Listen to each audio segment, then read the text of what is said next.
গৃহশিক্ষক YouTube চ্যানেলে সকল ছাত্রছাত্রীদের জানাই শুভকামনা। এই ক্লাসে আমরা প্রথম অধ্যায় থেকে আরও কিছু গুরুত্বপূর্ণ 2 নম্বরের প্রশ্নগুলো নিয়ে আলোচনা করব। আগের ক্লাসে আমরা তোমাদের প্রথম অধ্যায়ের বেশ কিছু গুরুত্বপূর্ণ 2 নম্বরের প্রশ্ন নিয়ে আলোচনা করেছিলাম। আমাদের সেই ক্লাসগুলো যারা দেখোনি তারা অবশ্যই দেখে নেবে।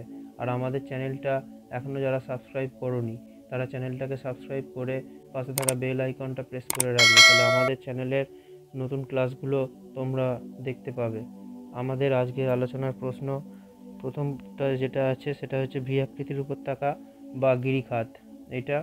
এটাই আমরা আলোচনা করব, ঠিক আছে? তাহলে এটা কিভাবে হয় সেটা বললেই আমাদের উত্তরটা হয়ে যাবে, ঠিক আছে? এখানে কি বলতে হবে, যেখানে পাহাড়ে যেখানে প্রথম পর্যায়ে ভূমির ঢাল খুব বেশি থাকে বা খুব খাড়া ঢাল থাকে, তখন কি হয়, তখন পার্শ্বক্ষয়ের থেকে নদী কি করে, সেই সময় পার্শ্বক্ষয়ের থেকে নদী তখন নিম্নক্ষয় বা নিচের দিকে বেশি ক্ষয় করে, ঠিক আছে? এর ফলে ইংরেজিতে আই আকৃতির মতো একটা উপত্যকা তৈরি হয়, এটাকেই বলা হয় ক্যানিয়ন, ঠিক আছে?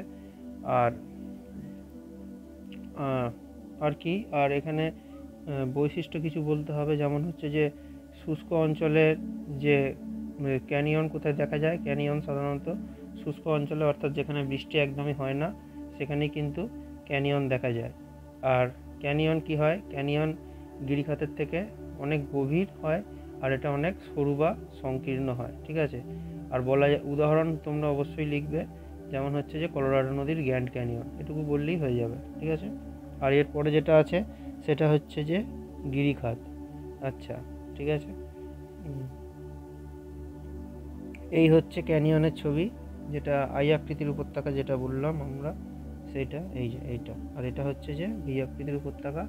এই ছবিগুলো তোমরা যদি তোমাদের আঁকতে পারো তাহলে তোমরা অবশ্যই আঁকবে, ঠিক আছে?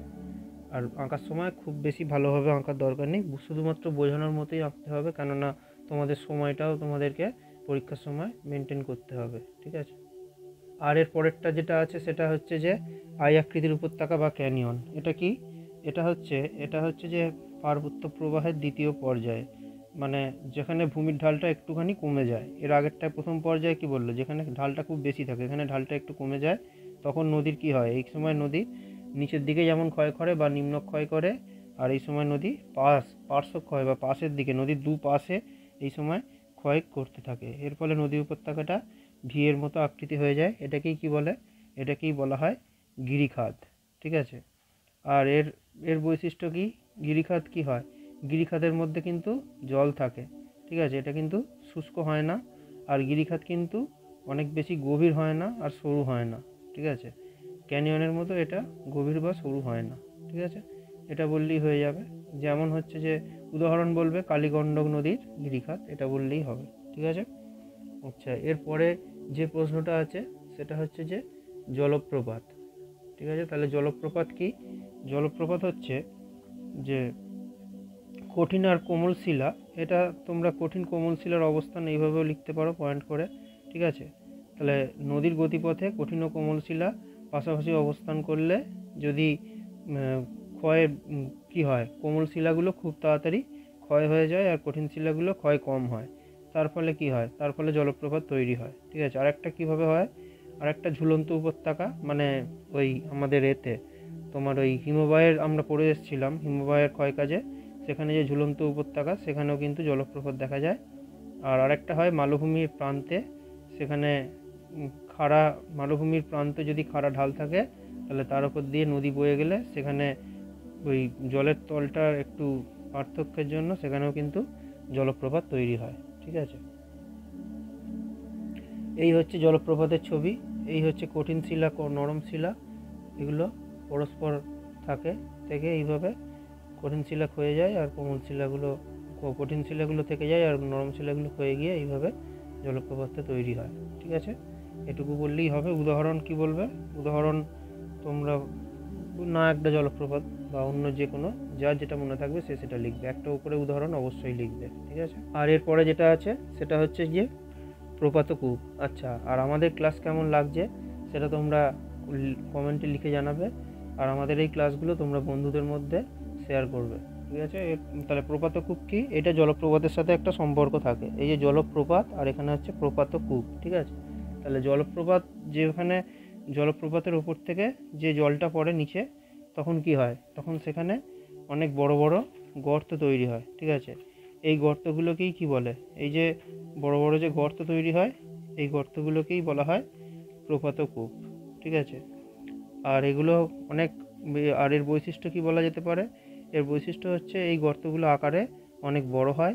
আর একটা কি বলতে হবে, যে এদের গর্তগুলোর যে পাশের দিক থাকে, দুটো পাশ থাকে, সেই পাশের দিকগুলো কি হয়, অমসৃণ হয়, ঠিক আছে। এটাই বলতে হবে, ব্যাস এটুকু বললেই হয়ে যাবে। আর মন্থকূপের ছবি, এই প্রপাতকূপের ছবি জলপ্রপাতে ওখানে একটুখানি দেখিয়েছি। আর এরপরে যেটা আছে সেটা হচ্ছে যে মন্থকূপ, ঠিক আছে। মন্থকূপ কীভাবে হয়? নদী অবঘর্ষ ক্ষয়ের জন্য কিন্তু মন্থকূপ তৈরি হয়, ঠিক আছে। কিভাবে হয়, মানে নদীর জলের সঙ্গে যে শিলাখণ্ডগুলো যায়, সেই শিলাখণ্ডগুলো কি করে, নদীর নিচে ধাক্কা দেয়, ধাক্কা দিয়ে একটা গর্ত তৈরি করে, ঠিক আছে। তারপর কি হয়, তারপরে ওই গর্তের মধ্যে দিয়ে ওই গর্তের মধ্যে নুড়ি, কাঁকড়, বালি এগুলো ঢুকে যায়, নদীর সাথে যেগুলো বয়ে যায় সেগুলো সব ঢুকে যায়। ঢুকে গিয়ে কি হয়, সেগুলো তখন মানে চক্র বা চাকার মতো সেটা গোল হয়ে ঘুরতে ঘুরতে ছোটো গর্তটা আস্তে আস্তে একটু বড় হয়ে যায়। এভাবেই সৃষ্টি হয় কি, বা তৈরি হয় মন্থকূপ, ঠিক আছে। কোথায় দেখা যায়? এটা তিস্তার উচ্চ প্রবাহে দেখা যায়। এই যে এই হচ্ছে মন্থকূপের ছবি, এটা এই ছবিটা, ঠিক আছে।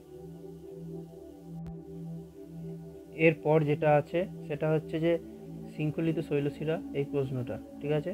তাহলে এখানে উত্তরটা কি লিখতে হবে, যে পাহাড়ে নদী যখন যায়, বা নদী যেখান দিয়ে যায় সেখানে শৈলশিরাগুলো বাধা দেওয়ার, নদীকে বাধা দেওয়ার মতো থাকে, বা নদীর গতিপথে থাকে, তখন কি করে, তখন নদী ওই যে শৈলশিরাগুলো থাকে সেগুলোকে এড়িয়ে আঁকা বাঁকাভাবে বয়ে যায় বা প্রবাহিত হয়, ঠিক আছে।